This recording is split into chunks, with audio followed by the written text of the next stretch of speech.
What do you see for Normani in 2020? I foresee her dropping her goddamn album. Okay, we're waiting, sis.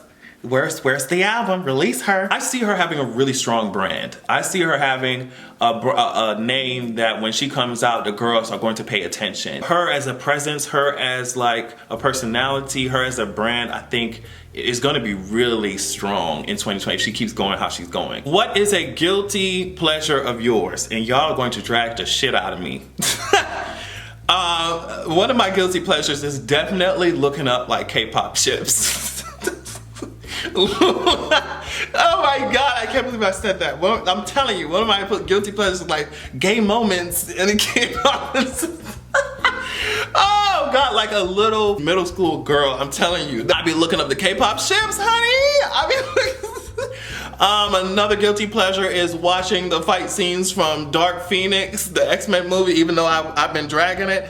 Them fight scenes was good as hell. So now the plot was weird and the dialogue was absolutely garbage, but you know, them fight scenes and the effects was good, except for Storm. You know, you could have opened up the freezer and that would have been a more harsh atmospheric environment than whatever Storm was trying to give us in those fight scenes. So yeah, that's it.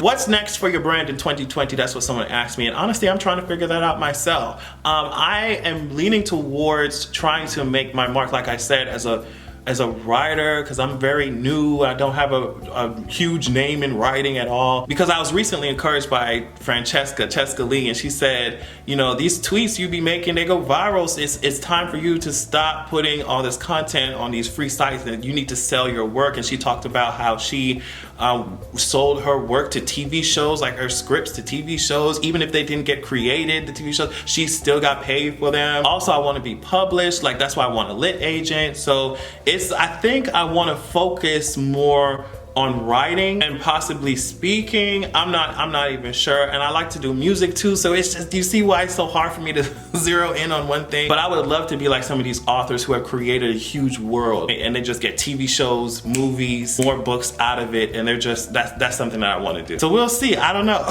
So this one kind of confused me. Okay, so it said, ever since meeting Frank Ocean, you started wearing eye makeup and dyeing your hair. Can you elaborate on this change? Now, I don't know if you meant Frank Ocean or if you meant Ocean Kelly.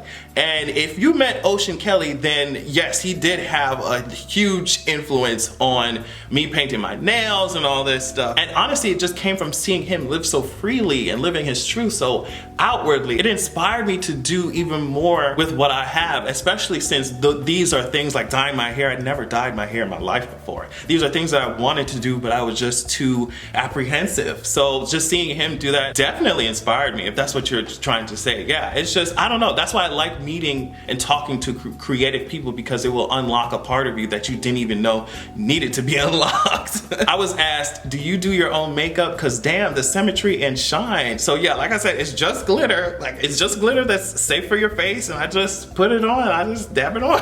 I didn't think it was anything like precision or professional about the way that glitters on my face. I just threw it on my face, but I'm happy you like it. If you like it, I love it. That's it. So this is the last one I'll be talking about. Will you be doing any meet and greets this coming 2020? And shit, it depends on what 2020 looks like. I want to. I always love meeting the girls.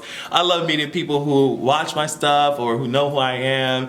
And I think my problem is that I underestimate my reach. And so things like meet and greets and stuff, I'm like, do I really have, like, can I actually do it? I remember pushing myself really hard to do that event in April, for my birthday, April 19th. But the girls came out and they had fun. So I just have to constantly remind myself, like, girl, you got it. Like, it's okay. Seeing yourself on flyers and shit like that, it will never be not weird to me. So I just have to get used to that and constantly push myself. But yeah, I love meeting every one of y'all every time. It's such an amazing experience, and y'all are smart as hell, like, and funny as shit. So yeah, I would love to. But yeah, that wraps up the Q&A. Thank you all so much for submitting your questions. I will be back with non-pre-recorded content as soon as I get back in Atlanta. I hope that you guys have been having an awesome holiday break. I want to thank you all so much for watching. Make sure that you are going over to patreon.com/AdrianExpressions and signing up. We will be back in the swing of things come Monday. I love you all so much, and make sure that you have a good goddamn evening.